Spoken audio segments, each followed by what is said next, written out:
Hello' বন্ধুসকল, তো স্বাগতম জনাইছোঁ মোৰ আৰু এটা নতুন ভিডিঅ'লৈ। তো আজি মই বৰষুণৰ বতৰত ক'ত যাম ভাবিলোঁ, আজি ঠাণ্ডাকৈ খাম, ষ্টিঙকে খাম বুলি ভাবিছোঁ। আজি দেখাই আছোঁ আপোনালোকক। এইটো ফ্ৰিজ, এইটো হৈছে ফ্ৰিজ, ইয়াতে আছে ষ্টিং, এইটো ষ্টিং, এইটো খাম।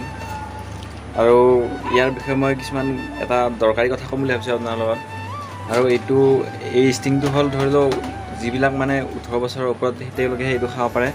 আৰু ধৰি লওক কিছুমান প্ৰেগনেণ্ট মহিলা, ধৰি লওক ডেলিভাৰী হৈ থকা, সেইবিলাকে এইটো ষ্টিংটো খাব নোৱাৰে। আৰু যদিহে খায় তেওঁলোকৰ কিবা ইফেক্ট হ'ব পাৰে। যদিহে আপোনালোকৰ এনেকুৱা অৱস্থা হৈছে প্ৰেগনেণ্টি, তো এইটো বস্তু নাখাব একেবাৰে। ষ্টিং এইটো একেবাৰে নাখাব। যদিহে খায় গাত কিবা বেমাৰ চেমাৰ হ'ব পাৰে। মোৰো হৈছিল তেনেকুৱা। ধৰি লওক এইটো খাওঁতে এই দাঁত কেইটামান 2-3 দিনমান ধৰি একেৰাহে বিষাইছিল, মানে থাকিবই পৰা নাছিলোঁ। কমচে কম 2 সপ্তাহমান সেনেকৈ গ'ল, দাঁত এটা বিষাই গ'ল এইটো খুৱাই। তো বিশেষ বৰষুণৰ বতৰত ঠাণ্ডাটো একো নাখাওঁ, তথাপিও আপোনালোকক ইয়াৰ বিষয়ে কিবা এটা কথা ক'ম বুলি ক'লোঁ আৰু।